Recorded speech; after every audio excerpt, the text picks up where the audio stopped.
आ रही है बेटा, बातें देखो तुम नहीं सुन रहे हो और हमें ऐसा लग रहा है ये कोई नहीं सुन रहा।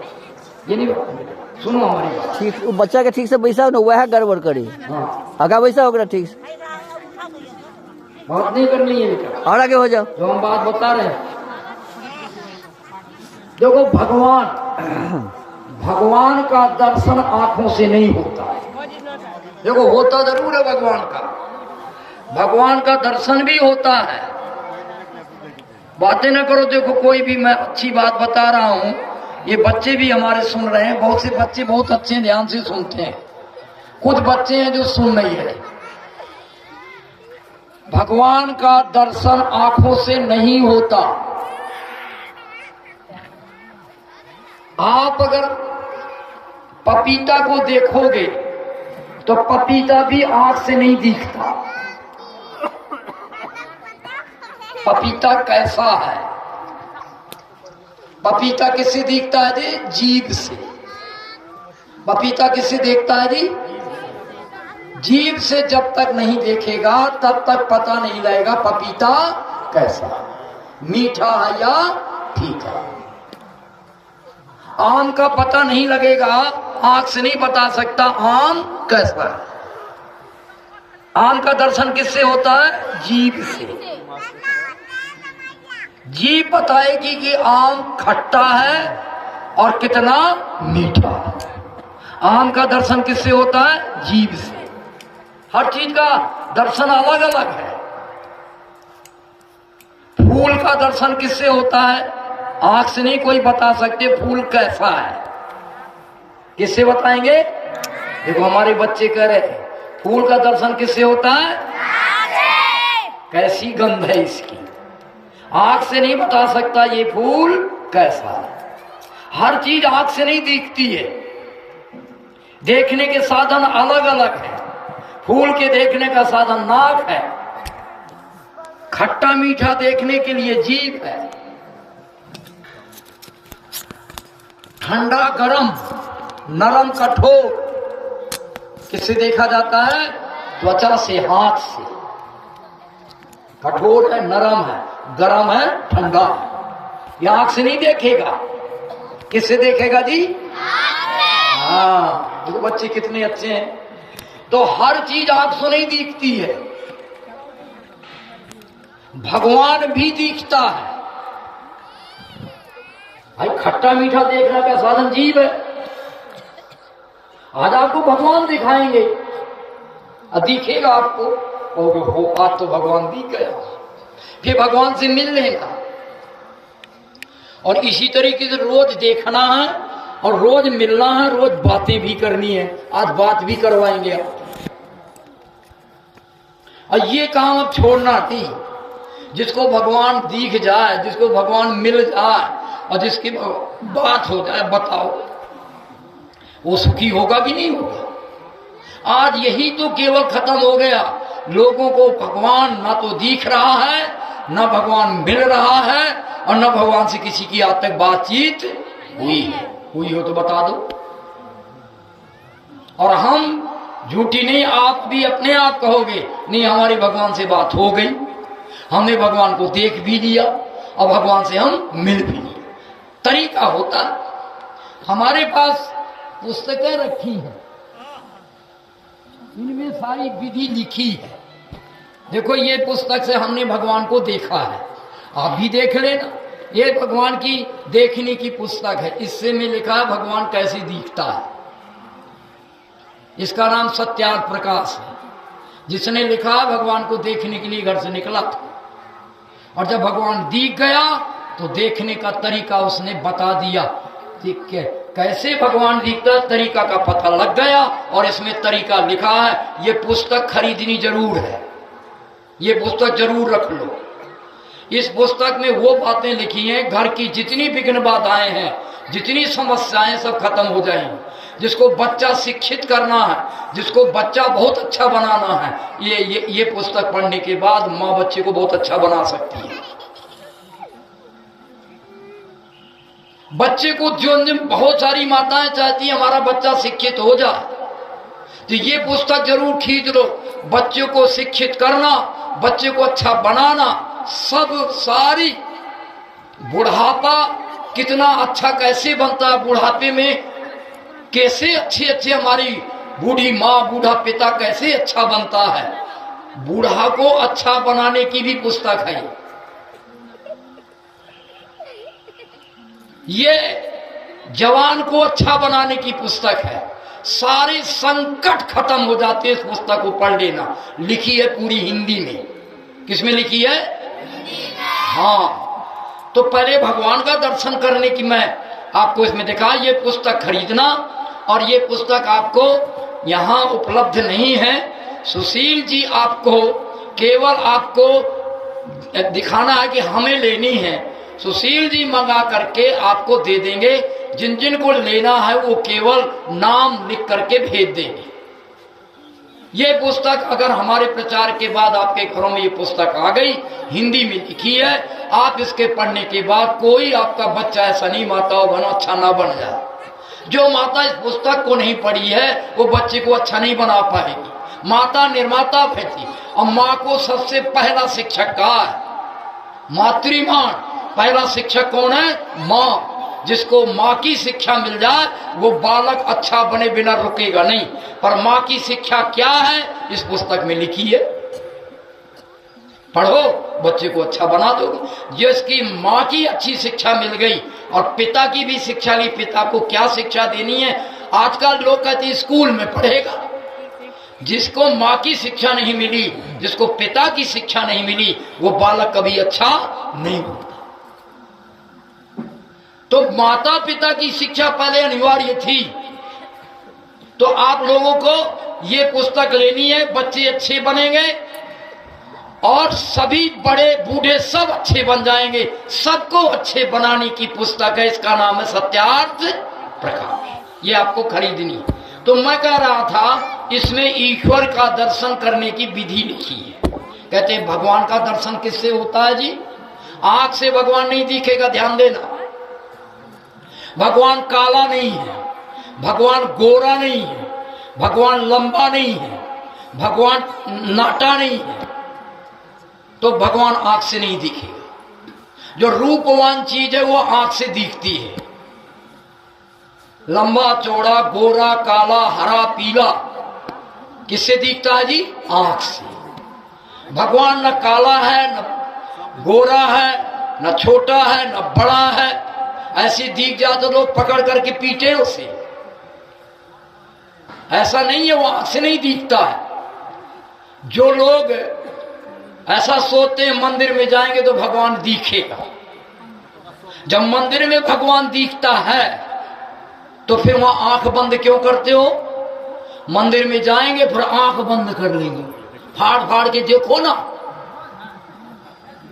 हाँ, बहुत सारे वैष्णो देवी में जाते हैं, लंबी कतार में खड़े रहते हैं, बाबा धाम जाते हैं, बड़े बड़े मंदिर हैं, लाइन में खड़े रहते हैं, और जब वो मंदिर के मूर्ति के सामने आते हैं तो हाथ जोड़ के आंख बंद के खड़े हो। अरे भले आदमी देखने आया था, फाड़ फाड़ के देखना चाहिए ना।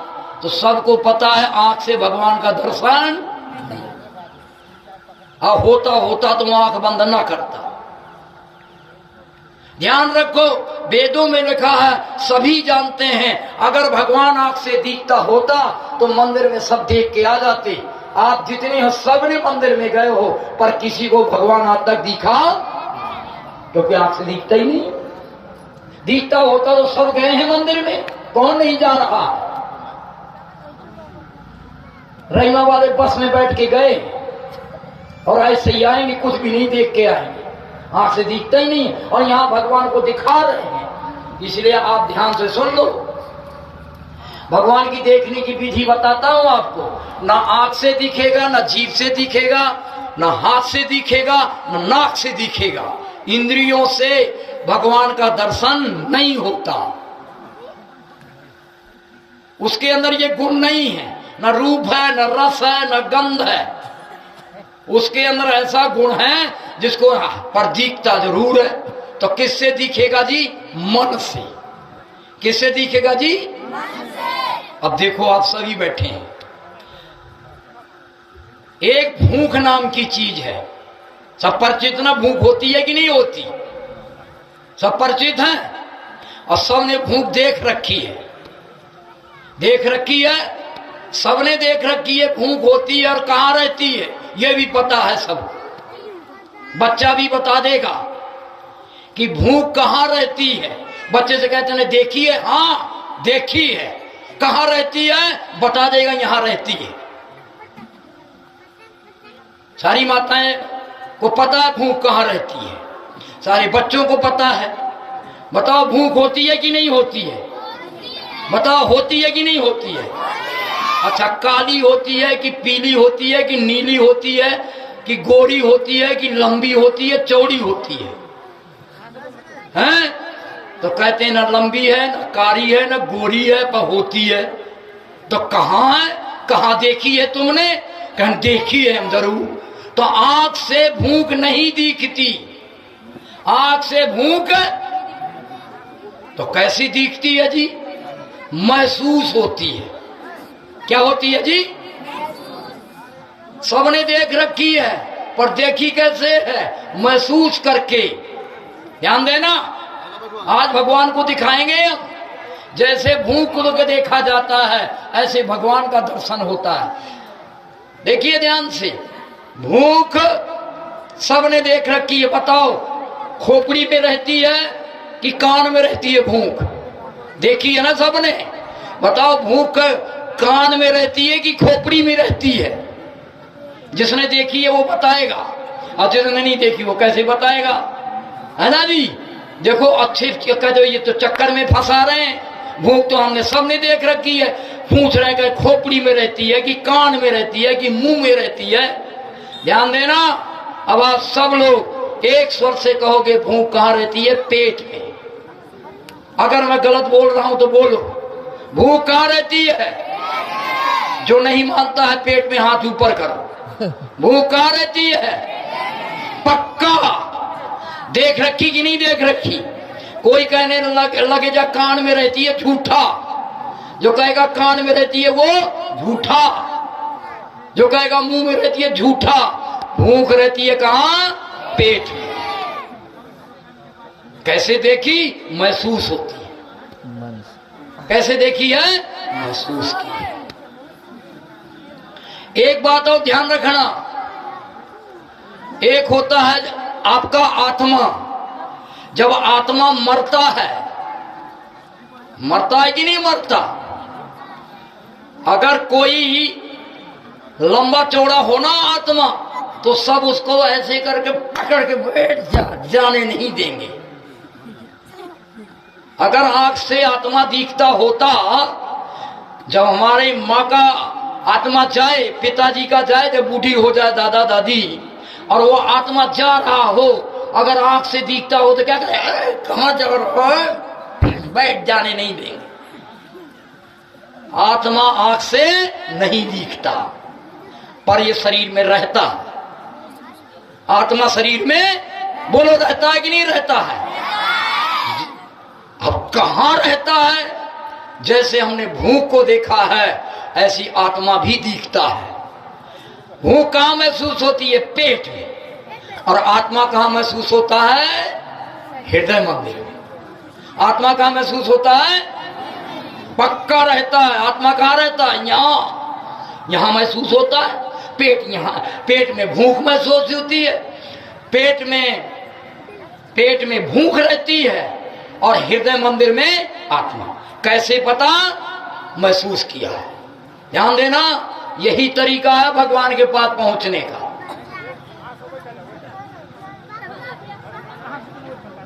माता जी सुनो, आज भगवान को मिला रहे हैं, भटकी भटकी फिर रही हो। आज तक किसी ने भगवान नहीं दिखाया, हम दिखा रहे हैं। अभी दिखेगा। देखो 5 मिनट आपको आंख बंद करनी है और आंख बंद करके उसको महसूस करना है। महसूस करने से भूख दिखती है, महसूस करने से आत्मा दिखता है और महसूस करके परमात्मा भी दिखता है। बैठ जाओ माता जी, देखो तुम्हें भी भगवान का दर्शन कराएं। तो अब महसूस किससे किया जाता है? महसूस करने का साधन क्या है? मन। क्या है जी? परमात्मा सब जगह रहता है, लेकिन परमात्मा महसूस कहां होगा? ध्यान देना, भूख महसूस होती है पेट में, आत्मा महसूस होता है हृदय मंदिर में। अब भगवान महसूस कहां होगा? आत्मा के भीतर। ध्यान दो, महसूस करके ही दिखता है। कभी भी जिंदगी में भगवान का दर्शन नहीं होगा जब तक आपके आत्मा में बैठा हुआ भगवान को महसूस नहीं करोगे। आज आप सब दर्शन करो, और जब दर्शन हो जाए तो कहना बस भगवान जी मिल गए, अब नहीं छोड़ेंगे तुम्हें। फिर क्या करना? उनसे बातें करना। देखो ये समस्या है, ये समस्या है, ये समस्या है, ये समस्या है, सारी समस्याएं बता देना। लंबा नहीं बैठाएंगे, वैसे नियम है। एक घड़ी भगवान का दर्शन करो, भगवान से मिलो, और भगवान से भी क्या करो? बातें करो। कम से कम 24 मिनट का है, 24 मिनट को एक घड़ी कहते हैं। 24 घंटे में अगर 24 घड़ी भगवान का दर्शन कर ले और भगवान के पास में बैठ करके बातें कर ले, तो उसकी सारी जीवन की मनोकामनाएं पूरी हो जाए। बैठ जाओ, ये जाने वाले हैं कि आने वाले हैं? आए हैं। बैठ जाओ भैया। बेतिया के प्रधान जी। बहुत अच्छी बात है। कहाँ के? चंपारण। बहुत बढ़िया। देखो प्रधान जी आए हैं चंपारण बाहर से, ये भी सुन लेंगे, भगवान का दर्शन इन्हें भी हो जाएगा।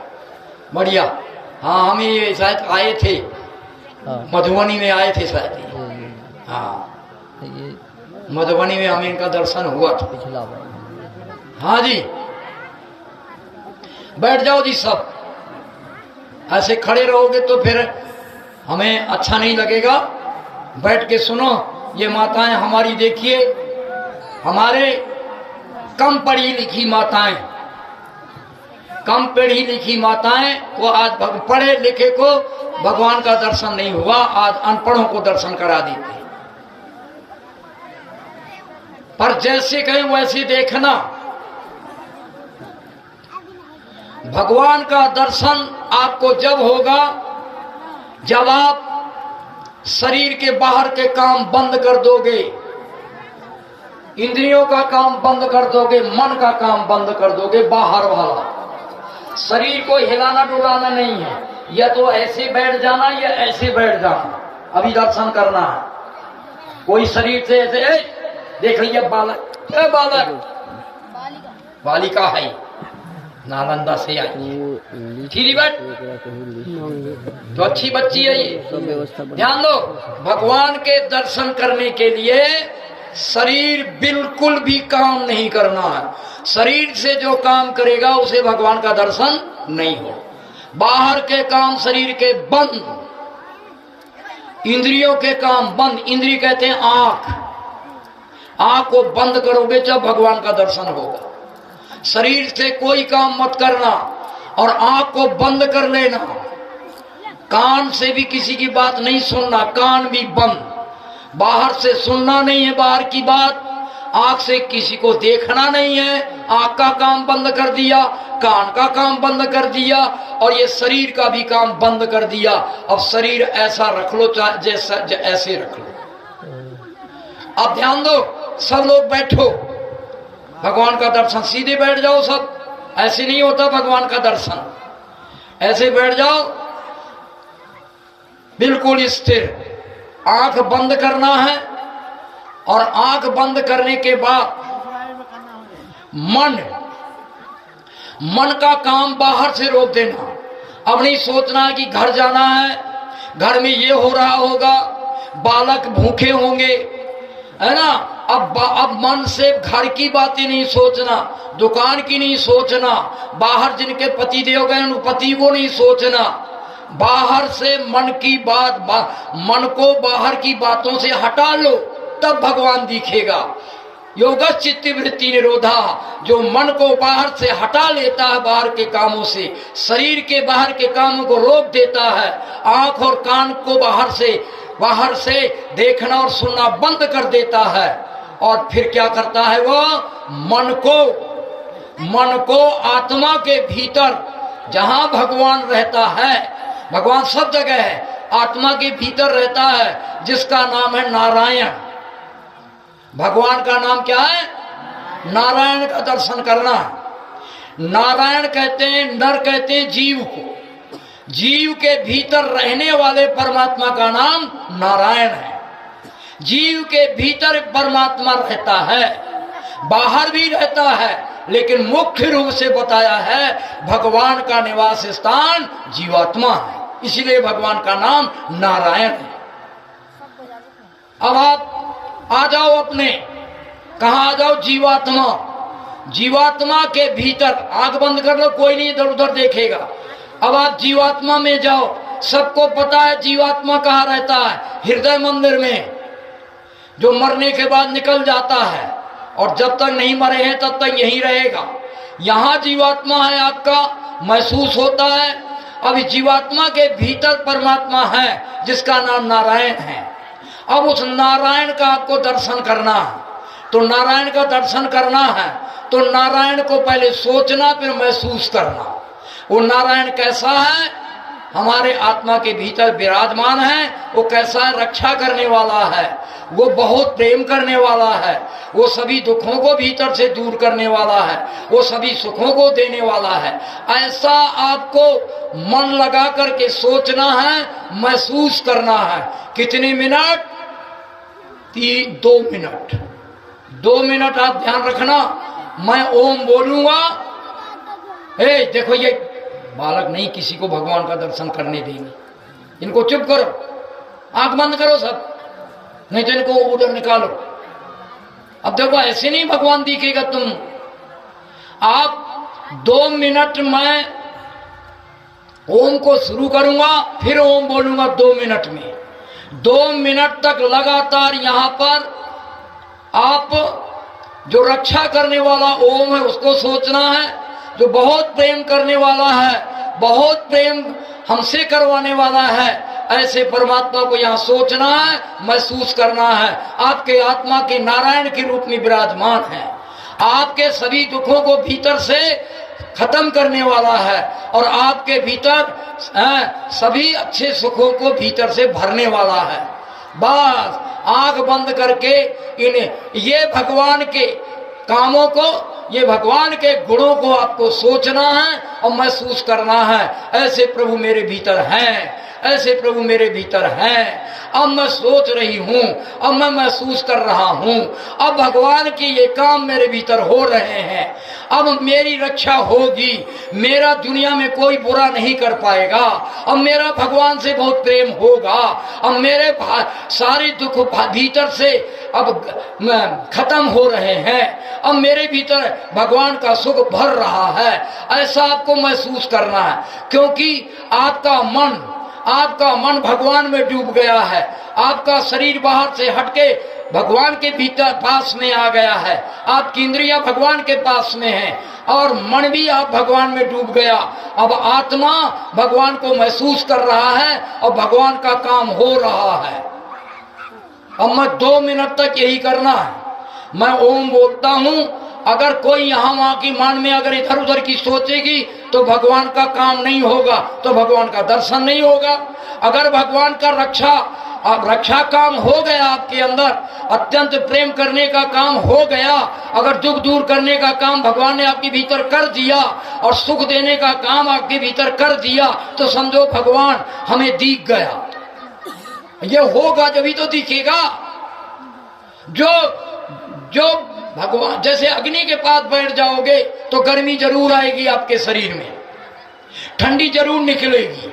जब आप बाहर से आपका शरीर हट गया है, इंद्रियां हट गई हैं और मन भगवान में लग गया है और आत्मा भगवान में डूब गया है, अब भगवान का काम हो रहा है आपके भीतर। रक्षा आत्मा के भीतर भर रही है, बहुत बड़ा प्रेम आत्मा के भीतर भर रहा है। सारे दुखों को भीतर से, आत्मा के भीतर सारे दुखों दूर हो रहे हैं और परमात्मा अपने सुख को आत्मा के भीतर भर रहा है, क्योंकि आपने बाहर से हटा दिया है आत्मा को। भगवान के भीतर आत्मा डूब गया है, अब भगवान का काम हो रहा है। बस 2 मिनट तक आप सोच लो, बस ये काम किसी दिन नहीं छोड़ना।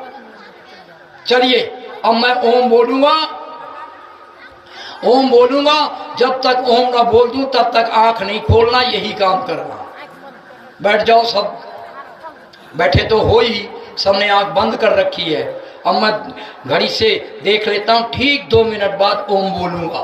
तब तक आपको ये जो 4 काम बताए हैं, रक्षा करने वाले प्रभु विराजमान हो, बहुत प्रेम करने वाले हो, सब दुखों को दूर भीतर से आत्मा से दूर करने वाले हो, और सभी उत्तम सुखों को भरने हो, ये काम प्रभु आप हमारे भीतर कर रहे हो। और मैं डूब करके महसूस कर रहा हूं आपका काम मेरे भीतर भर रहा है। अब मुझे दुनिया में आगे आने वाले समय में कोई दुखी नहीं कर पाएगा। अब मैं हमेशा सुखी रहने लग जाऊंगा। अब मेरा कोई दुनिया में बुरा नहीं कर सकेगा, क्योंकि इस काम को मैं प्रतिदिन यहाँ पर रोज दर्शन करेंगे तो भगवान की कृपा रोज भरेगी। आज भी भरा है, आगे भी भरेंगे, ये सोचना है। बोलता हूं अब ओ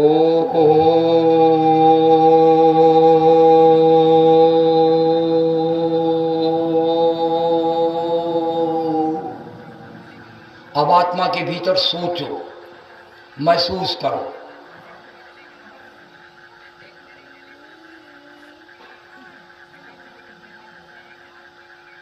हे रक्षा करने वाले प्रभु, मेरे आत्मा के भीतर भरे हुए हैं, आप अपनी रक्षा भर रहे हैं, महसूस कर रहे हैं। हे प्राणों से प्यारे, बहुत प्रेम करने वाले, बहुत प्रेम करवाने वाले मेरे भीतर भरे हैं। मैं सोच रहा हूँ, महसूस कर रहे हैं, आपका प्रेम मेरे अंदर भर रहा है। हे सभी भीतर की दुखों को दूर करने वाले, आप मेरे भीतर विराजमान हैं। अब आपकी दुख दूर करने की कृपा मेरे भीतर हो रही है, मैं महसूस कर रहा हूँ। हे सब सुखों को देने वाले प्रभु, आप मेरे भीतर हैं। सुखों को भरने का काम शुरू कर दिया है, मेरे भीतर सुख भर रहे हैं, बिल्कुल भी संदेह नहीं है। अग्नि के पास बैठने से अग्नि की गर्मी शरीर में भर जाती है। आपके पास बैठ गया है शरीर, इंद्रियां, मन और आत्मा डूब गया है। भगवान की ये कृपा भर रही, प्रभु आपकी कृपा भर रही है। जैसे अग्नि के पास बैठ जाए अग्नि भर जाती है, गर्मी भर, ऐसे भगवान की ये कृपा भर रही है।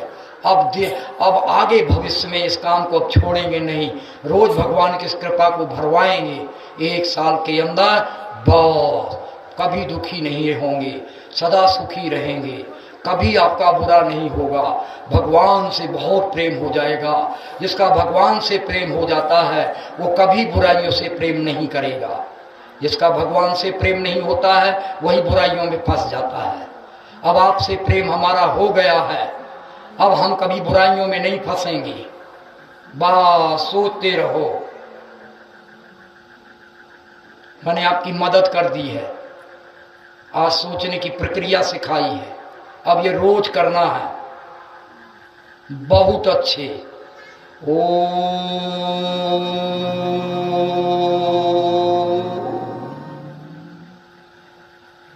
ये आप रोज करना,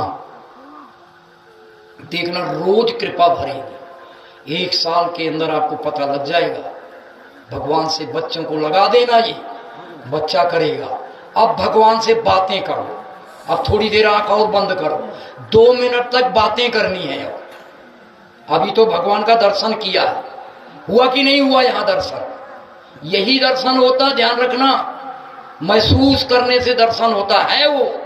और उसने आपके भीतर रक्षा करने की क्रिया की है। आप देख लेना, रोज करना, आपका बुरा नहीं होने देगा वो। जो भगवान को यहाँ सोचता है, महसूस करता है, उसका भगवान बिल्कुल बुरा नहीं होने देगा। ये काम रोज करने का है, गारंटी देता हूं। आप ये काम करना, जैसे अग्नि के पास बैठने से गर्मी आती है, ऐसे भगवान के पास बैठ करके डूब जाने पर, महसूस करने पर भगवान के ये काम भरते हैं। ये भगवान के काम भरे हैं, रोज भरवाना, रोज भरवाना, रोज भरवाना, बस। तो ये काम हुआ है, दर्शन किया है, भगवान से मिले हैं, यही भगवान का मिलन है। आत्मा भगवान से मिला है क्योंकि भगवान की कृपा भरी है और सीधा भगवान की कृपा को उसने देखा है। भगवान भर रहे हैं, ये रक्षा भर रहे हैं मेरे अंदर, दुखों को दूर करने का काम कर रहे हैं, सुखों को भरने का काम कर रहे हैं, ऐसा महात्मा ने महसूस किया है। बस यही दर्शन और यही मिलन कहलाता है। अब आपको क्या करना है, आंख बंद कर लो, अब भगवान से मिलो। मैं 2 मिनट कहूंगा, भगवान से मिलो। मिलने का तात्पर्य बात करो। क्या बात करनी है? जो आपको कठिनाई है, जो आपके घर में विघ्न बाधा है, जो आपके जीवन में विघ्न बाधा है, जो किसी तरह से विघ्न बाधा नहीं जा रही है, जिसको गलत खाने की आदत है, पीने की आदत है, गलत बोलने की आदत है, गलत सोचने की आदत है, जो भी घर में गलत काम आपसे हो रहा है, बस वो भगवान से बताना है। हे भगवान, मेरे से ये काम गलत हो रहा है, ये गलत हो रहा है। ये भगवान से बातें बताओ अपनी गलतियों को। जो भगवान से अपनी गलतियों को बता देता है, भगवान उन गलतियों को कभी आगे से करने नहीं देगा। ऐसी अपनी कृपा भरेगा। ये जितने भी आपसे नहीं करना है, चाह रहे हो ये हमसे काम ना हो, ये हमारा बुराई सारी खत्म हो जाए, आप भगवान को ऐसे कह देना। आप अपनी सारी बुराई सोच करके अपनी बुराई बता देना। आप जब बताओगे ना, भगवान पूरी तरह से आपसे जुड़ा हुआ, आप भगवान से बता रहे हो, भगवान आपकी बुराई को सुन रहा है। और भगवान क्या करेगा, आपकी बुराई जो आदत के रूप में भरी है, संस्कार के रूप में भरी है, अब भगवान उसके भीतर है, शरीर के भीतर भी है। इंद्रियों की कुछ आदतें शरीर में भरी है, कुछ आदतें इंद्रियों में भरी हैं, कुछ आदतें मन में भरी हैं, और कुछ संस्कार की अनुभूति आत्मा में भरी है। बस भगवान जैसे आप कहोगे, भगवान अब मेरी इन बुरी आदतों को खत्म कर रहे हो, कर दो भगवान, आगे ये गलती मेरे से ना हो। गलत बोलने की आदत पड़ गई है, गलत खाने की आदत पड़ गई है, गलत देखने की आदत पड़ गई है, किसी के बारे में गलत सोचने की आदत पड़ गई है, शरीर से गलत काम करने की आदत पड़ गई है, न चाहते हुए भी बार बार हो रही है। हे भगवान, इस आदत को भीतर से कभी खत्म कर सकते हो, हमारी खत्म कर दो, कर दो, कर दो। आपको 2 मिनट तक ऐसा ही कहना है। दूसरे की बुराई कभी नहीं सोचनी चाहिए, अपनी बुराइयां सोचो। अगर बालक अपनी बुराइयों को भगवान को बताने लग जाए, मैं ऐसी गलती कर देता हूं, अगर आपकी लड़की ऐसी कहने लग जाए, अपनी बुराई बता दे, भगवान उन बच्चों को कभी बुराइयों में नहीं जाने देगा, सारी बुराइयां खत्म कर देगा। तुम लोग भी अपनी सारी बुराइयां भगवान से बताओ, यही तो बात करना है, ये सच्ची बात हो रही है। भगवान आपकी बात को सुन रहा है और आप बता रहे हो। आत्मा जब डूब जाता है तो फिर मुंह से नहीं बोलता, मन के माध्यम से वो भगवान से बोलता है। हे भगवान, ये मेरे अंदर बुराई भरी पड़ी है, ये बुराई मेरी आदत के रूप में है। मैं मांस नहीं खाना चाहता, शराब नहीं पीने चाहते, हम गलत कोई खान पान नहीं, हम किसी के बारे में गलत नहीं सोचना चाहते, बिल्कुल गलत नहीं बोलना चाहते, फिर भी आज गलती हो गई है। अभी तो जितनी आपसे गलतियां होती हैं सोचो और कहो, आदत बनी है, इस आदत के कारण ये गलती हो रही है। अब आप कहो, भगवान उस आदत को अभी खत्म करेगा, और फिर रोज कहोगे, आगे आदत आएगी नहीं, और पीछे की आदत रोज भगवान घटाने लग जाएगा। चलिए आंख बंद कर दो, मैं ओम बोलूंगा। देखो, अपनी बुराई गिनना सबसे अच्छा काम, सबसे अच्छा काम अपनी, दूसरे की बुराई गिनना सबसे बुरा काम। दूसरी की बुराई जो गिनेगा उसका भगवान बहुत दंड देता है, उसका बुरा होगा, उसका बुरा दुनिया में कोई नहीं रोक पाएगा। अपनी बुराइयां गिना करो, भगवान को बताया करो, एक भी बुरा नहीं होने देगा, सारी बुराइयां भगवान खत्म कर देगा। आप कहो करो, ये मेरे से गलती हो रही है, ये मेरे से गलती हो रही है, ये मेरे से गलती हो रही है, इनकी आदत खत्म कर दो, इनके संस्कार खत्म कर दो। आप ही खत्म करते हो। मेरी प्रार्थना है प्रभु, मेरी पुकार सुन लो। मैं आपका पुत्र हूँ, मैं आपकी पुत्री हूँ, कहाँ जाऊं, अपने पिता से से ही गुहार लगा सकते हैं, माँ से गुहार लगा सकते हैं। ये काम आप ही कर सकते हो। मेरी बुरी आदत को खत्म कर दो, मेरी बुरी आदतों को खत्म कर दो, मेरी पुकार को सुन लो, आज अभी कर लो और रोज करना। चलिए 2 मिनट आंख बंद करो, अब मैं ओम बोलूंगा, आप अपनी बुराइयां गिनना शुरू कर दो। जो जितनी बुराइयां गिन लेगा उतना अच्छा बन जाएगा। याद रखना, अपनी बुराई गिनने वाला सबसे अच्छा मनुष्य होता है। भगवान उनको स्वीकार कर लेता है, बड़ा ईमानदार मेरा बालक है, बहुत मेरी ईमानदारी बालिका है, हम परमात्मा के बालक बालिका हैं। आपको ऐसे ले लेगा, बेचारे से जो गलती हो रही है मान रहा कर मेरे से गलती हो गई है, ये बुरा हो गया, ये हो गया, ये हो गया, अब ये मेरी बुराई छूट नहीं रही। भगवान आप ही छुड़ा सकते हो, ये बुरी आदतों को खत्म कर दो, निकाल दो, ताकि आगे से ये गलती न हो।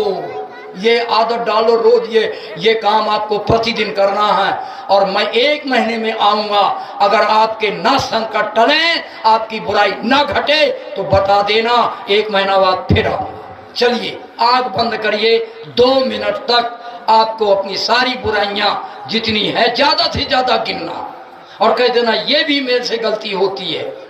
2 मिनट तक गिनना और कहना प्रभु इनकी बुरी आदतों को खत्म कर दो ताकि आगे से ऐसी गलती ना हो, खत्म कर दो ताकि आगे से गलती ना हो। ऐसे आपको बार बार कहना है जब तक मैं ओम ना बोल दूं। चलिए, बहुत अच्छे हैं हमारी माताएं बहनें, आज सीख रही हैं भगवान से बातचीत करना।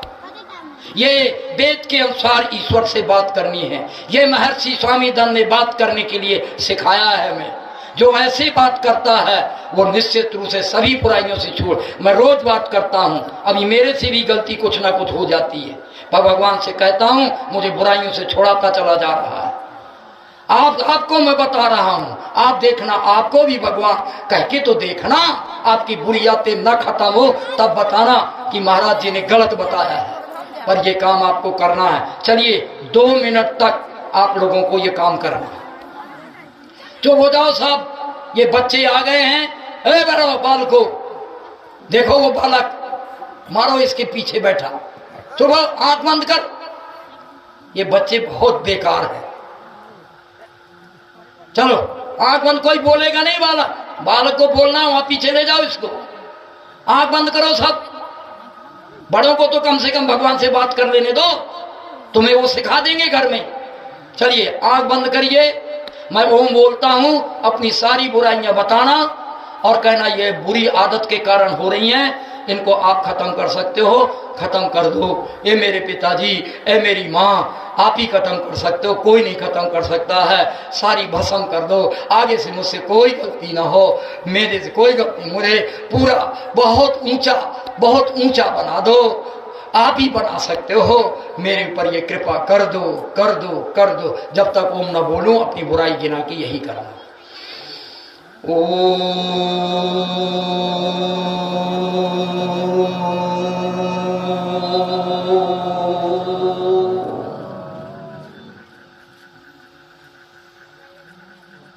आप अपनी अपनी बुराइयां, मैं नहीं बोलूंगा, आपको अपनी बुराइयां गिन सकते हो, ज्यादा से ज्यादा गिनो। ये बुरी आदतों के कारण हो रही हैं आपसे, ये शरीर में भी भरी हैं, इंद्रियों में भी भरी हैं, आपके मन में भी भरी हैं, आत्मा में गलत संस्कार की अनुभूति के रूप में भर गई हैं। आप गिनो सब। ए बाबा, कोई बोलेगा नहीं, गिनो सब, जितनी गिनी जाए गिनो। अको भगवान की बुरी आदतों के कारण हो रही है गलती, अब इन आदतों को खत्म कर दो, खत्म कर दो, खत्म कर दो, ताकि आगे से हमसे कोई ये गलती ना हो। हमारी प्रार्थना को स्वीकार करो, हमारी इस बात को प्रभु सुन लो, हम बिल्कुल आप में डूब करके कह रहे हैं, मेरा शरीर आपके पास बैठा है, इंद्रियां मेरी बिल्कुल आपके पास बैठी हैं, आत्मा मन डूब गए हैं। अब भगवान भीतर ये क्रिया कर दो, आदत बुरी खत्म कर दो। आप भीतर हो, शरीर के भीतर भी हो, इंद्रियों के भीतर भी हो, मन के भीतर भी हो, आत्मा के भीतर हो, ये सारी की सारी खत्म कर दो। मैं हमारी प्रार्थना को स्वीकार करो, कृपा कर दो मुझ पुत्र पर, मुझ पुत्री पर प्रभु कृपा कर दो, ये बुरी आत्तों को खत्म कर दो, कर दो, कर दो। कहो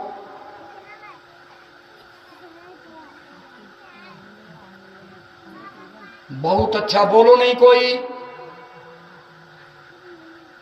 आज सीधा भगवान से बात कर रहे हो आप, किसी से बात नहीं हो रही। आत्मा मन को जोड़ करके सीधा भगवान से बात कर रहा है, सारी बुराइयां अपनी गिन रहा है, अब भगवान से कह रहा है भीतर बैठे हो, इनको भस्म करो, कोई नहीं भस्म कर सकता। ये है भगवान की सीधा दर्शन और सीधा बातचीत करना।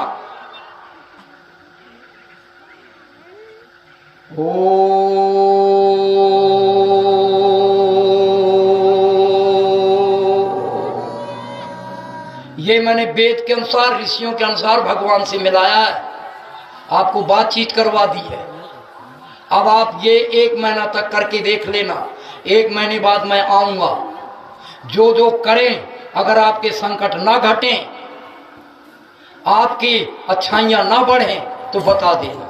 तो ये मुझे बताना था, ताकि ये ऐसा नहीं कि मैं बताता रहूं और आपके जीवन में ना आए। बिल्कुल सरल समझाया है, करके दिखा दिया, पूरा प्रैक्टिकल करो। अब सुनो आगे की बात। अब आगे मैंने कहा था 5 यज्ञ घर में करने हैं, ये है दूसरा काम है आपका। अब घर में दान पुण्य शुरू करना है। देखिए अपने घर में माताएं बहनें बहुत अच्छी कलाकार होती हैं। देखो इससे छोटा हवन कुंड नहीं होता, जो इससे छोटे कुंड में हवन करते हैं उनको देवता पूजा का फल नहीं मिलता। ये देखिए 16 अंगुल की है, ऋषि दयानंद ने 4 और 4 8, 4 12 और 4 16 अंगुल की। 16 अंगुल की चम्मच, 16 अंगुल लंबा, 16 अंगुल चौड़ा और 16 अंगुल गहरा। ये 16 अंगुल है, देखिए ये 16 अंगुल ये गहरा है, 16 अंगुल लंबा है, 16 अंगुल चौड़ा है और नीचे 4 अंगुल है। ये परिमाण लिखा है। ऐसा हवन कुंड बना के जो 16 आहुति देता है घी की और सामग्री की। ए बेटा, एक तो ये माता जी की बातें, ए बहन थोड़ी देर रोक दे इनको। ये कह रहे थी कैसे बच्चों को अच्छा बनाऊंगी, हैं उपद्रव मचाए हैं इनके बच्चे। सुनो ध्यान से, ये आपको माताओं सुन लो, अगर तुम्हारे घर में घी ना हो तो मेरे से पैसे ले जाओ और नहीं तो उधारा कर लेना। मैं 1 महीने में आऊंगा, आपको उधारा चुका दूंगा। एक तो आपके पास धन इतना आ जाएगा, इसको छोड़ना नहीं, रोज करना, रोज करके दिखा लेना आपके घर में कैसे धन धान्य बढ़ता है, कैसे आपकी सारी समस्याएं खत्म होती हैं। इसको सीता करती थी, राम करते थे, सारे ऋषि मुनि रोज करते थे। कितनी आहुति करनी है? 16। बस इसको घी में भर के, हाँ, और इसकी समिधा लगाने का तरीका है कि थोड़ी छोटी छोटी नीचे, फिर छोटी छोटी नीचे डाल के, फिर 3 ऐसी, 3 ऐसी, 3 ऐसी, 3 ऐसी, 3 ऐसी, 3 ऐसी, ऐसी 5-6 बार लगा लेना और नीचे छोटी छोटी बारीक बारीक रख देना, छोटी सी थोड़ी सी सामग्री डाल देना। इसके बाद जो आपसे आहुति दिलाते रहे हैं, सूर्यो ज्योतिर, ज्योति सूर्या स्वा, एक घी डालेगा, बाकी जो बच्चे सारे बैठेंगे वो सामग्री की डालेंगे। 2 बार सूर्य, 2 बार ज्योति, याद हो जाएगा कि नहीं? बोलो सूर्यो ज्योति, बोलो ज्योति सूर्या, दो ही तो है, ज्योति और सूर्य। पहले सूर्य और ज्योति बोलना है, बाद में ज्योति और सूर्य। एक मंत्र याद हो गया, कठिनाई नहीं है। आप विदुषी मानी जाएंगी, वेद पढ़ने लग गई।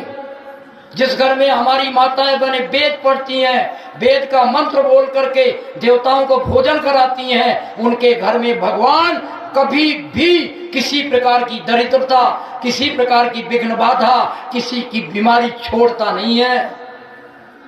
ये हमारे प्राचीन काल में होता था वेद के अनुसार।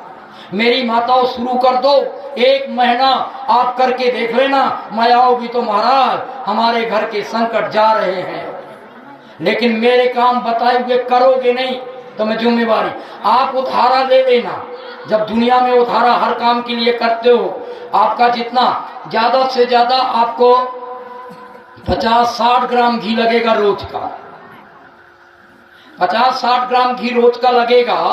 और महीने में देखो, बीड़ी पीने वाला, खैनी गुटखा खाने वाला, शराब पीने वाला खूब खर्चा कर रहा है, तुम इसमें खर्चा कर देना। उधारा लेके वो करते हैं खर्चा, तुम उधारा लेके हवन कर देना। आपके घर से बीड़ी, सिगरेट, शराब, सब प्रकार की बुराई ये हवन 1 साल के अंदर खत्म कर देगा। मेरी माताओं, तुम्हें आपसे निवेदन है, तुम ना ज्यादा खैनी गुटखा खाती हो, ना तुम किसी प्रकार की शराब करती हो। हाँ, कोई माता बहन माँ संडा हो सकता है घर में पकाती हो, वो माँ संडा महंगे आते हैं और गंदा खाना होता है। सबको पापी बना, किसी जीव की हत्या करके और उसको मार के और फिर उसको पका के खाना अधर्म भर जाता है हमारे घर में। पापी मनुष्यों का हमेशा गरीबी आएगी, संतान बिगड़ेगी, सब प्रकार के काम बिगड़ेंगे। मेरी माताओं, मांस वाला खर्चा कम कर दो, मांस मच्छी नहीं पकाना है। हम अपने घर में हवन करेंगे, सीधा दाल रोटी सब्जी आलू ये खा लेना, पर ये काम आपके घर में अब करना है। ऐसा हवन कुंड या मिट्टी का बना लेना या ऐसे जमीन में खोद लेना। 16 अंगुल लंबा, 16 अंगुल चौड़ा और 16 अंगुल का। क्या बात है, क्या बात है? कुत्ता आ गया था, घी है। हाँ रख लो। चलो इधर देखो भाई, समझ में आ रहा है कि नहीं? मेरी बताओ माताओं, कौन कौन, ये सुशील जी को बुला लेना। सुशील जी आपके घर में ऐसा हवन कुंड खोद करके जमीन में बना दे। मैं देखा आपके घरों में सब जगह कच्चा आंगन होता है। जब तक तुम मिट्टी का या मिट्टी के ऐसी मिट्टी को ऐसे बना देना, माताएं मिट्टी के बना देती हैं, बर्तन बना देती हैं। मिट्टी को ऐसा 16 अंगुल ऊंचा, 16 अंगुल चौड़ा, ऐसे 4 अंगुल मिट्टी का बना लेना। जब तक न बने, आप सुशील जी को, सुशील जी के आदमियों को लेकर के घरों में जल्दी से जल्दी 1 सप्ताह के अंदर बन जाना चाहिए। और आपके घर में ये 16 आहुति पढ़ना। एक हो गया सूर्यो ज्योतिर्ज्योति सूर्या, दूसरा सूर्यो बर्चो, बोलो ज्योति बर्चा। सूर्य और ज्योति तो आपको याद ही हो गया, बीच में बर्च और जोड़ना है। सूर्यो बर्चो ज्योति बर्चा स्वाहा, बोलो याद हो जाएगा नहीं याद हो जाएगा? बिल्कुल बिल्कुल कम पढ़ा लिखा आदमी वेद का मंत्र से ये आहुति दे सकता है। और आप सीता बन जाओगी, आप रुक्मणी पार्वती बन जाओगी। और आपके घर में यही है सीता की पूजा, यही है राम की पूजा। जो राम के काम करेगा, भगवान की पूजा ऐसी करते थे, राम ऐसी भगवान का दर्शन कर, जैसे आपको करवाया है, ऐसी भगवान से राम बात किया करते थे। राम के अनुसार आप भगवान की पूजा करना, जैसे वो कर, सीता जी ऐसी करती थी। और ये रोज ही ना, प्रतिदिन आप चाहे पढ़ लेना, प्रतिदिन ऐसा वो हवन घर में करते थे। जो ये करेगा वो समझो राम के काम कर रहा है, और राम का नाम लेने का फल तुम्हें मिलेगा। जो केवल राम राम है बेटा, एक तो ये लड़के वास्तव में ठीक से ये बेचारी कह रही थी मेरे बच्चों को, आचार्य जी बता देना कैसे ठीक हो। सब बच्चे ठीक बैठे हैं, ये 2 ही बच्चे नाक में दम किए। अब नहीं करना, बिल्कुल हाथ हाथ जोड़, ठीक से बैठ, जोड़ा। अब नहीं, वो थोड़ी देर और बैठ। तो ये जो है ध्यान दो, ये काम करने से राम के नाम लेने का फल मिलेगा। जो कहते रहे सीताराम सीताराम सीताराम, ना तो भगवान की बात करे, ना भगवान से मिले, और ना ये हवन करे, चाहे कितने नाम ले लेना, आपका कभी भी काम बनेगा नहीं। नकली पूजा है ये। राम राम कहते हैं, राम के काम नहीं करते हैं। तो ये काम करके देख लेना, राम की पूजा करने का फल तुम्हें मिलेगा। राम के नाम लेने का फल, हम इसलिए इनका नाम लेते हैं कि हम उनके काम जान जाएं और उनके काम हमारे घरों में हो। राम का नाम इसलिए लिया जाता है, ऋषि मुनियों का नाम इसलिए जीता, हम दयानंद का नाम लेते हैं राम का, इसलिए हम राम का काम हमसे कभी छूटे ना। राम का, ऋषि मुनियों का काम हमसे घर में हो, इसलिए उनका नाम लिया जाता है। तो ये हो गया दूसरा काम। मैं मंत्र, छोटे छोटे मंत्र हैं बिल्कुल, और वो आपको घर घर आपको मिल जाए। तो ये हो गया दूसरा काम। ये हो गए दो। पहला ब्रह्म यज्ञ जो यहाँ आपको करवाया है, दूसरा है देव यज्ञ। इसमें सारे देवता खुश हो जाते हैं। सूर्य देवता खुश होगा, चंद्रमा देवता, अग्नि देवता, वायु देवता, जितने देवता हैं 33 कोटि देवता हैं। 33 कोटि देवताओं की कृपा लेने का एक यही वेद में बताया है। जो ये करेगा 33 देवताओं की पूजा घर में आ जाएगी, कभी घर का मंगल नहीं होगा, सदा मंगल होगा। इसलिए ये दो काम आपको बता दिए हैं, बाकी अब सुशील जी आपको बता देंगे। तीसरा काम, अभी करना है। तीसरा काम सुनो। अब सुशील जी को मेहनत करनी पड़ेगी, आप इनसे सेवा लेना। अभी मेरे पास समय है आधा घंटा का, ठीक है। अब तीसरा यज्ञ, तीसरा यज्ञ कहते हैं भूत यज्ञ। तीसरे यज्ञ का नाम बोलो क्या? बोलो क्या यज्ञ? मेरी माता, भूत यज्ञ तुम्हें जरूर माताओं को करना होता है। भूत यज्ञ किसको करना होता है? नहीं करोगी तो भूत घुसेगा। ज्यादातर भूत माताओं के भीतर घुसते हैं, क्योंकि इन सब ने भूतों की पूजा छोड़ दी है। जब तक छोड़े रहेंगे तुम्हारे घर में कहीं ना कहीं घूम के भूत आएंगे और ऐसी बीमारी लाते हैं वो भूत, कहीं डॉक्टरों से, कहीं की मेडिकल में इलाज नहीं होता। और अगर तुम ये पूजा कर लोगी तो तुम्हारे घर में कहीं आसपास में भी, गांव में भूत नहीं आएंगे, इतने डरते हैं। जहां भूत की पूजा होगी जिस गांव में, उस गांव में भूत घुस नहीं सकते। सीता जी रोज भूत की पूजा करती थी, कौशल्या माता रोज भूत की पूजा करती थी, भूतों की। बोलो करोगी कि नहीं करोगी? बताओ, भूतों की पूजा करोगी ना? बता देता हूं तुम्हें। भूतों को खिलाना है। क्या करना है? खिलाना। भूत इतनी जीभ निकालेंगी, और जब जीभ निकाल दे तो उनको खिला देना। भूत कहते हैं, ध्यान देना, पृथ्वी, जल, अग्नि, वायु, आकाश से बने हुए शरीरों का नाम भूत होता है। पृथ्वी, जल, अग्नि, वायु से, इसको कहते हैं पंच महाभूत। इन भूतों से जिनका शरीर बना है उनको भूत कहा जाता है। सब भूत है। हाँ, सब भूत है। इनसे बना है पशु, पक्षी, कीट, पतंग। अब क्या करना है उनकी पूजा में? ध्यान रखो, देखना कितना मंगल होता है। जो आप भोजन घर में पकाती हो, जो भी भोजन पकता है जिसमें नमक ना पड़ा हो, जिसमें मिर्च ना पड़ी हो,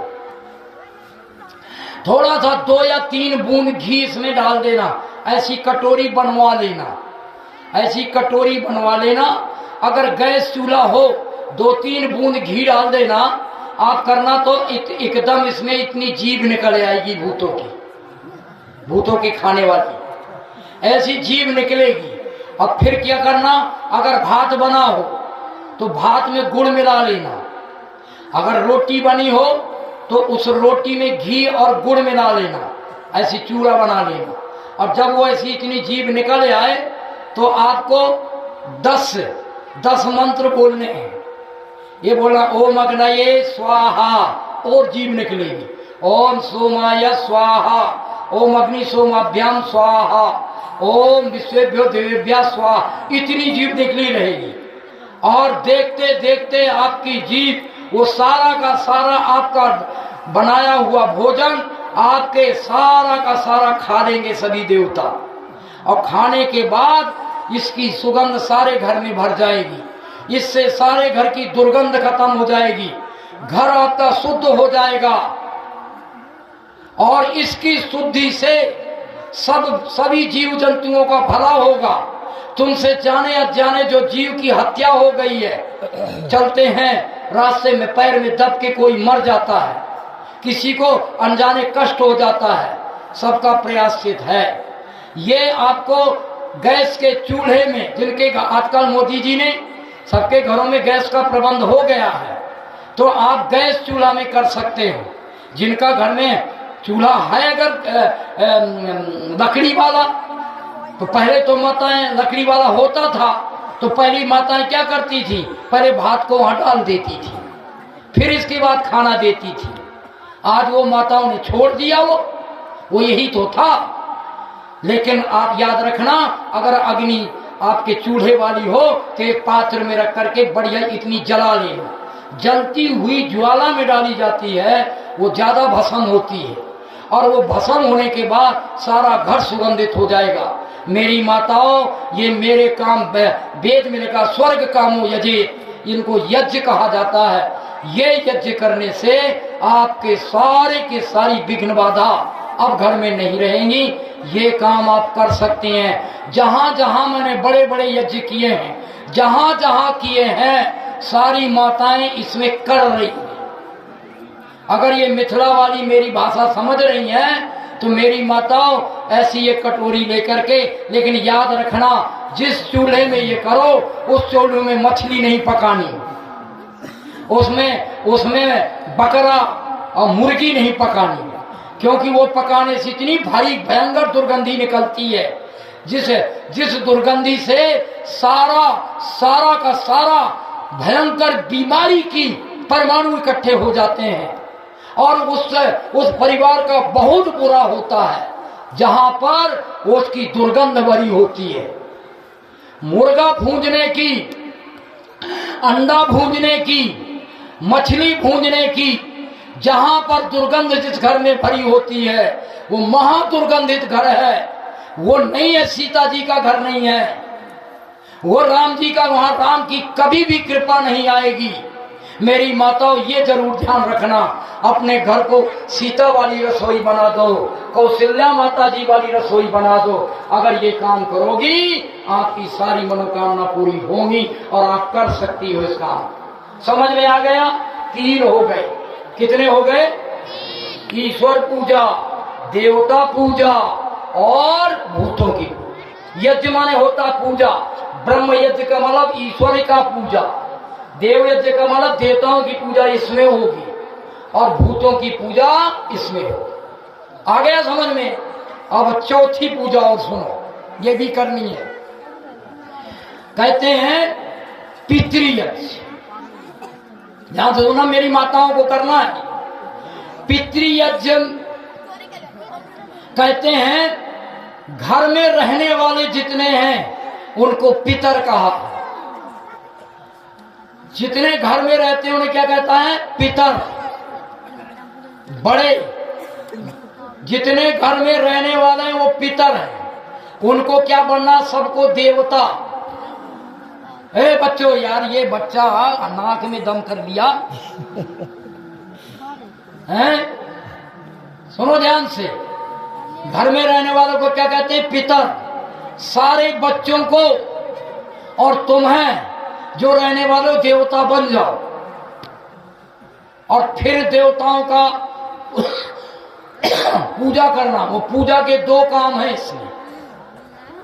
बच्चों को देखो, बच्चे देवता आराम से बन जाएंगे, बड़ी बड़ी विधि है।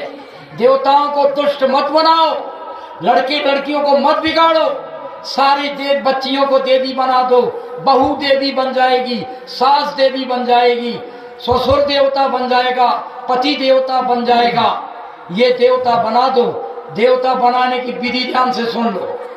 देवी देवता कैसे बनते हैं, बनाना तुम्हें। ध्यान से सुनना। कहते हैं जो व्यक्ति पूरे परिवार में आपस में झूठ नहीं बोलते हैं वो सब देवी देवता। लिखा है इसमें आप ये पुस्तक खरीद भी लेना। ये पुस्तक है 5 यज्ञ इसमें लिखे हैं। ब्रह्म यज्ञ भी लिखा है, देव यज्ञ भी लिखा है, भूत यज्ञ भी लिखा है, पितृ यज्ञ भी यहीं से सिखा रहा हूं मैं, और हिंदी में लिखी है इसमें सब। ये किताब आप खरीद लेना।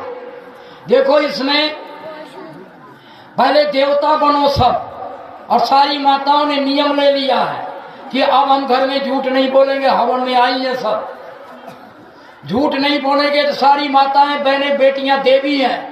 जिस घर में आप जितने रहने वाले पितर हैं जो झूठ नहीं बोलते हैं वो सब देवता हैं। इसमें लिखा है जो झूठ नहीं बोलते देवता है, जो झूठ बोलते हैं वो असुर है, राक्षस है। अगर बच्चों को तुम राक्षस है, माँ राक्षस होगी, बहू भी राक्षस होगी, झूठ बोलेगी माँ बहू से, बहू सास से झूठ बोलेगी, आपका अनिष्ट होगा। देवता जहाँ रहते हैं वहाँ मंगल होगा, और जहाँ राक्षस रहते हैं वहाँ कभी भी अब अमंगल होने वाला नहीं है, बुरा होगा। और कोई कठिन काम नहीं है। सास बहू से झूठ बोलना छोड़ सकती है, बहू सास से झूठ बोलना, पति अपने पति से झूठ बोलना छोड़ सकता है। झूठ बोलेगा सब काम बिगड़ेंगे, पाप आता है। सास बहू से बोली घर में पाप भर जाएगा, बहू बोलेगी पाप भर जाएगा, पति बोलेगा पाप भरेगा। झूठ बोलना पाप है। पाप जहाँ भरे होगा वहाँ कभी मंगल नहीं होगा, वहाँ बुरा होगा। कोई रोक ले तो मैं गारंटी देता हूँ। तो देवता बना दिए आपको, बन सकते हो, आप बन भी गए हो। इसके बाद कहा है ऋषि। जितने घर में रहने वाले सबको ऋषि बनना है। तो कहा ऋषि कैसे बनते हैं? मेरी माता सुन लो, देखो बहुत बड़ी बात मिल रही है तुमको। ये वेद के अनुसार जैसे सीता जी करती थी वही बात मिल रही है। और 7 बजे मैं छोड़ दूंगा, जो रह जाएगा उसको कल पूरा कर दूंगा। अभी 15 मिनट हैं। मैं ज्यादा मैं जो कह देता हूँ समय देख के बोलता हूँ, समय देख के समापन कर देता हूँ। सुन लो मेरी माताओं, सुन लो एक बार। ऋषि बनना है, ये बिहार ऋषियों का है, ये देश पहले ऋषियों का था। सभी जितने घर में रहते थे सब ऋषि थे। इसमें लिखा है, ऋषि बनने की विधि बता देता हूँ। जो माताएं अपनी बेटियों को ऋषि बना देंगी, जो बच्चों को ऋषि बना देंगी, अरे क्या कहना है। घर का कभी जहाँ घर में ऋषि रहते हों, देवता रहते हों, और वहाँ उनकी पूजा होती हो, जहाँ ऋषियों की पूजा होती है, जहाँ देवताओं की पूजा होती है, वहाँ कभी बुरा होता ही। देखो ऋषि कैसे बनते हैं, ध्यान से सुनो। आपके ये सुशील जी आपके गांव के हैं, पास के हैं, आप इनकी शरण ले लेना। ऋषि कैसे बनते हैं, ध्यान से सुनना। ऋषि बनते हैं जो वेद को सुनता है और सुनाता है। जो वेद को सुनाता है, वेद को पढ़ाता है और वेद को सुनता है।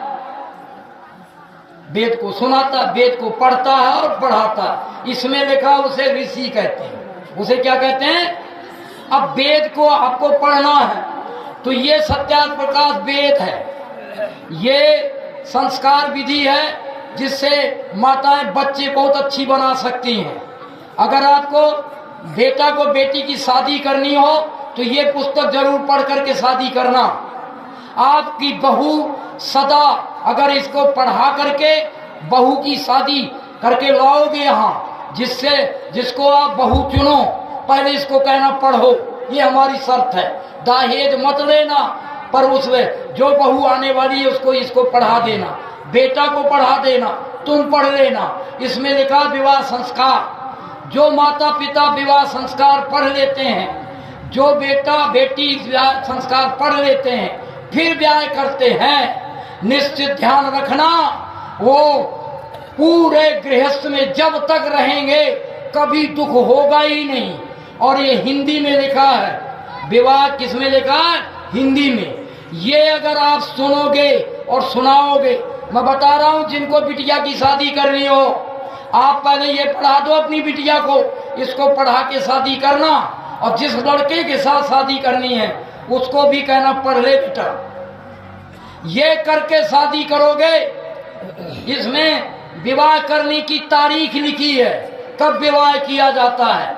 आजकल जो पत्रों में पंडितों से तारीख निकालते हैं, महाघोर नरक में जाते हैं। पत्रा वाली तारीख बहुत खराब होती है, खर्चा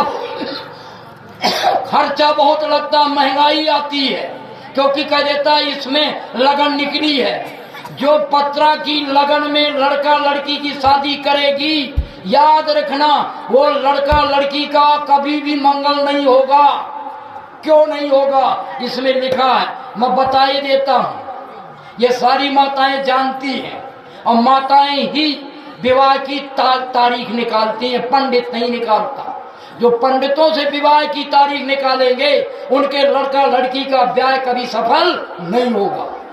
सुनो ध्यान से मेरी माताओं, तुम अब विवाह की तारीख तुम्हें निकालनी है। जिन दिनों में, हर महीने में लड़की गंदे दिनों में भी आती है, हर महीने में शुद्ध दिनों में भी रहती है। जब लड़की का शुद्ध दिन हो, गंदे वाले दिन जब खत्म हो जाए, 4-5 दिन गंदे वाले दिन में हर लड़की होती है। माताओं को पता होती है कि मेरी बेटी अब गंदे दिनों में आ गई है। जब वो गंदे दिन खत्म हो जाए, शुद्ध दिन में 10 दिन का टाइम होता है। जैसे वो बेटी अंदर से शुद्ध हो जाती है, माँ को पूरा पता होता है, अब वो जिस दिन शुद्ध हुई है उससे 10 दिन के बीच में ब्याह तारीख निकाल देना, और इसमें ब्याह करके देख लेना तुम्हारे बेटा, तुम्हारे बेटी बहू, अरे इतना सुख मिलेगा कि कभी। मैंने खुद विवाह कराए हैं, पत्रा वाली लगन में मैंने विवाह किया, लड़की गंदे दिनों में आ गई ब्याह करते समय। अब इन गंदे दिनों में बैठा के लड़का लड़की की जो शादी करता है, पंडित भी नरक में जाता है, लड़की लड़का भी नरक में जाते हैं। उन गंदे दिनों में हवन नहीं करना होता, उन दिनों में कोई संस्कार नहीं करना होता। लेकिन ये जो लगन निकलने लग गई हैं, इन्हीं नाश कर रखा है हमारे देश का। मेरी माताओं, मैं बता रहा हूं आपको, आप ऋषि बन जाओ, इस पुस्तक को पढ़ो और इससे पूरे विवाह संस्कार पढ़ लो। ये आपको खरीदना है सुशील जी से, तो आप अगर इनको पढ़ेंगे, इसको पढ़ेंगे, इसको पढ़ेंगे, थोड़ा थोड़ा पढ़ लेना, केवल 5 पंक्ति रोज पढ़ लेना, 1 पन्ना पढ़ लेना, आप सारे ऋषि बन जाएंगे। तुम्हारी बेटियां ऋषि बन जाएंगे, तुम्हारे बेटे बहुएं ऋषि बन जाएंगी। तो ऋषि बनते हैं वेदों की ज्ञान, वेदों का पढ़ना पढ़ाना सुनना सुनाना जिस घर में करते हैं, वो सारे घर में रहने वाले ऋषि कहते हैं। इस देश में ऋषि रहते थे, वेद की बात सुनते थे, सुनाते थे, तभी तो ये देश महान था। और अगर फिर से ये होने लग जाए, देश वही बनेगा, इसका नाम जल्दी से जल्दी आर्यावर्त फिर बन जाएगा। समझ में आई बात? ये मैंने ऋषि बता दिए, देवता बता दिए। अब पितर में दादा दादी, माता पिता, पति पत्नी, बेटा बहू, इन सबको पितर कहते हैं। अब इनकी पूजा करनी, तो पूजा करने में क्या करना है वो मैं बता देता हूं, अगर सुनो तो। वैसे टाइम हो गया है, 8 मिनट टाइम बचा है। कितने मिनट?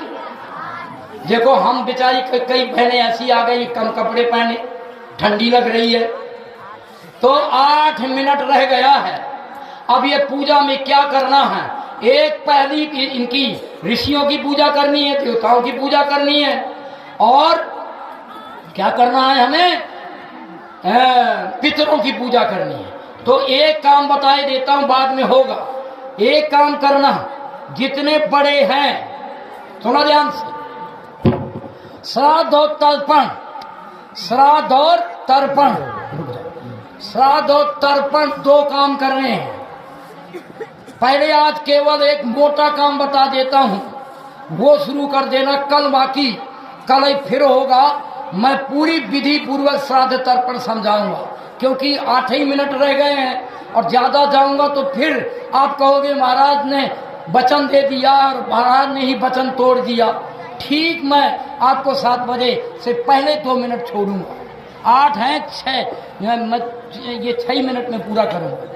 क्या करना है आपको माताओं सुनो, जो आपके दादा दादी हों, जो आपके माता पिता हों, उनको क्या करना है, ऐसे ऐसे करके उनके चरणों में ऐसे ऐसे करने के बाद और फिर कहना नमस्ते। जो दादा दादी को, जो माता पिता को पत्नी ऐसे करेगी पति की, कहेंगे नमस्ते।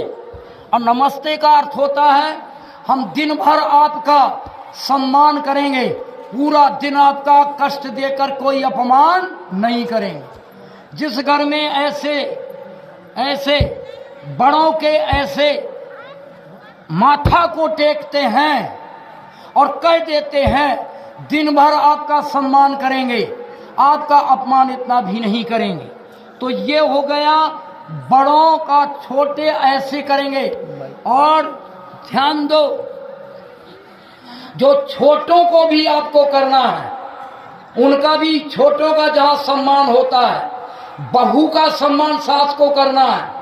वो कैसे करेगी, कहेगी बहू जैसे तुम्हें मिल जाए। मान लीजिए बहू ये घुटना टेक के आपको नहीं प्रणाम किया, तो आप सासू का काम है बेटी के जाके कहे बेटी आ, और कहे बेटी नमस्ते, सिर पर हाथ रख के आज बेटी मैं व्रत ले रही हूँ, सारा दिन तेरा सम्मान करूंगी, एक भी अपमान का व्यवहार नहीं करूंगी, मेरा ये सम्मान स्वीकार कर ले। जहाँ बहू का सम्मान सास करती है वो घर स्वर्ग होता है। याद रखना मेरी माताओं, अगर आप बहुओं को सम्मान करोगी और बहू सास का सम्मान करेगी, जहाँ पतिदेव क्या है, पतिदेव को पत्नी का सम्मान करना होता है। वो कहेगा देवी जी मेरा नमस्ते, और मैं आज आपका दिन भर सम्मानजनक व्यवहार करूंगा, एक भी अपमानजनक आपको दुखी करने वाला व्यवहार नहीं करूंगा, सुखी करने वाला दिन भर व्यवहार, ऐसा मेरा ये सम्मान मेरा स्वीकार करो। ऐसा नमस्ते करके जहां पर पतिदेव अपनी पत्नी का सम्मान करता है और जहां पत्नी मत्था टेक करके पति का सम्मान करती है, जहां सास के बहू मत्था टेक के और बहू का सास शरीर में हाथ रख करके और हाथ जोड़ के कहती है मैं आज तेरा दिन भर सम्मान करूंगी, बिल्कुल अपमान नहीं करूंगी। ये इसको कहते हैं पितृयज। ये करके देख लेना, जहाँ सुमति वहाँ संपत्ति नाना, और जहाँ कुमति वहाँ विपत्ति निधाना। आपके घर में इतनी बुद्धि आएगी, सुमति आएगी, क्या नहीं आता। कहा जहाँ भगवान की बनाई मूर्तियों की पूजा, ये भगवान का बनाया पति देव है, ये भगवान की बनाई पत्नी है, भगवान की सासू माँ होती है बनाई, भगवान का बनाया ससुर होता है। जहाँ भगवान की बनाई मूर्तियों का सत्कार होता है, कभी अपमान नहीं होता है, वहाँ भगवान सारी मनोकामनाएं पूरी करता है। तो अब मेरा समय हो गया है, आपने मेरी बातों को बड़े ध्यान से सुना है, मुझे पूरा आशा है, मुझे पूर्ण विश्वास है, मेरी माताएं मेरे काम को 1 महीने बाद आऊंगा। हर घर में हर बहू मत्था टेक रही होगी सास के, निश्चित रूप से सास बहू को हाथ जोड़ के नमस्ते करे। ये याद रखना कौशल्या माता करती थी, कौशल्या माता के राम मत्था टेकता था, कौशल्या माता के सीता मत्था टेकती थी। और ये अगर राम का काम घर में, सीता का काम घर में होगा, तुम्हारा कभी बुरा नहीं होगा, तुम्हारा मंगल होगा। आपके घर में राम राज्य आएगा। दैहिक दैविक भौतिक तापा, राम राज्य काहू नहीं व्यापा। इसके करने से राम राज्य घर में आ जाएगा। जहाँ राम के काम करेंगे वहाँ राम राज्य होगा, जहाँ राम राज्य होगा वहाँ कोई दुख संकट आने वाले नहीं है। अब मेरा समय समाप्त हुआ है, अब शांति पाठ आज से सीधी